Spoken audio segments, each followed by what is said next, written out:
Endocytosis किसे कहते हैं?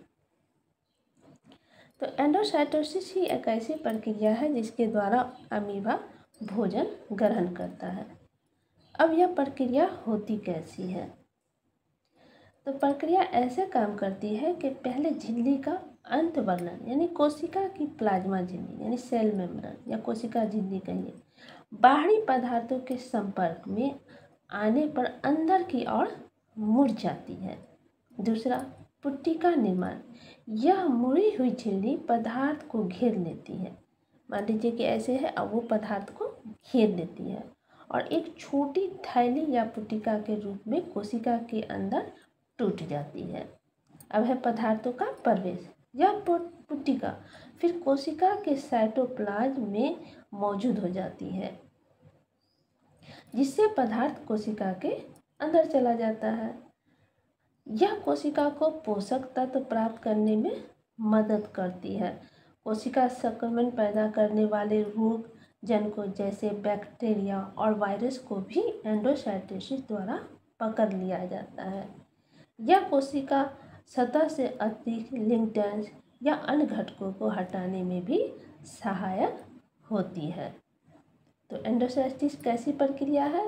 तो एंडोसाइटोसिस एक ऐसी कोशिकीय प्रक्रिया है जिसमें कोशिका बाहरी पदार्थ को प्लाज्मा झिल्ली के अंदर की ओर झुकने और पुट्टिका बनाने के माध्यम से अपने अंदर खींच लेती है।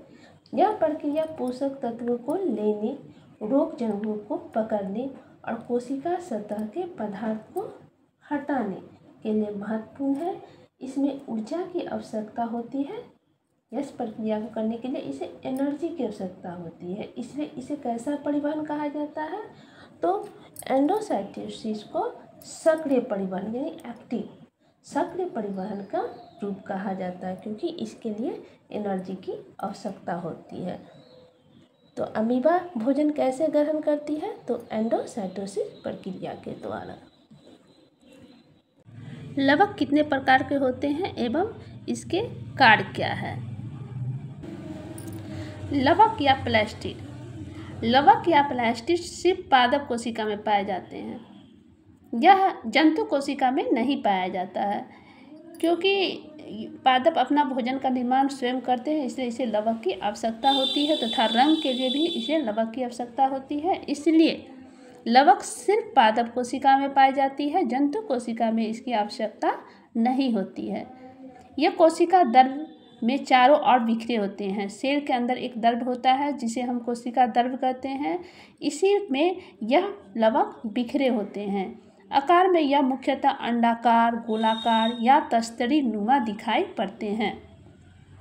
इसके अलावा ये भिन्न भिन्न आकार के होते हैं, मतलब इसका आकार एक जैसा नहीं होता, विभिन्न प्रकार के होते हैं, जैसे तारानुमा, फीतानुमा, कुंडलाकार आदि भी हो सकते हैं। अब लवक कितने प्रकार के होते हैं? तो यह लवक 3 प्रकार के होते हैं। अवर्णी लवक, मतलब ऐसा लवक जिसमें वर्ण यानी जिसमें कलर न हो, उसको क्या कहते हैं? ल्यूकोप्लास्ट या अवर्णी लवक कहते हैं। दूसरा होता है वर्णी लवक, वर्ण यानी जिसमें कलर हो, जो कलर प्रदान करे, तो उसे हम वर्णी लवक कहते हैं या क्रोमोप्लास्ट कहते हैं। और हरित लवक या क्लोरोप्लास्ट, जो कि प्रकाश संश्लेषण में मदद करता है। पौधों के लिए क्लोरोप्लास्ट बहुत ही महत्वपूर्ण है, कोशिकीय संरचना है, क्योंकि इसी के मौजूद में वर्णकों के चलते, इसमें जो वर्ण मौजूद है उसी के चलते प्रकाश संश्लेषण की क्रिया संपन्न होती है, जिससे पेड़ पौधे अपना भोजन का निर्माण करता है तथा प्रकाश संश्लेषण के माध्यम से ही ऑक्सीजन जो है वो पेड़ देते हैं और कार्बन डाइऑक्साइड ग्रहण करते हैं। क्लोरोप्लास्ट में क्लोरोफिल के अतिरिक्त विभिन्न पीले तथा नारंगी रंग के वर्णक भी पाए जाते हैं। ल्यूकोप्लास्ट रंगहीन होता है, क्योंकि यह अवर्णी लवक है, इसलिए यह रंगहीन है, इसमें कोई कलर नहीं होता है, यह श्वेत होता है। तथा क्रोमोप्लास्ट ये वर्णी लवक है, इसमें वर्ण होता है, कलर होता है, इसलिए यह रंगीन प्लास्टिड होते हैं।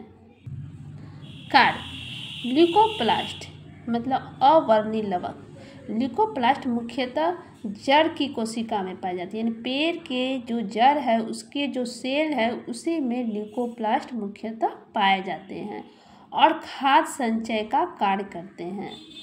इसमें स्टार्च, प्रोटीन तथा तेल जैसे पदार्थ संचित रहते हैं। क्रोमोप्लास्ट, जिसे कि वर्णी लवक कहते हैं, यह फूलों तथा बीजों को विभिन्न प्रकार के रंग प्रदान करते हैं। अब आया क्लोरोप्लास्ट। क्लोरोप्लास्ट मुख्यतः पत्तियों में पाया जाता है एवं भोजन संश्लेषण तथा प्रकाश संश्लेषण में सहायक है। ये है लवक के कार्य।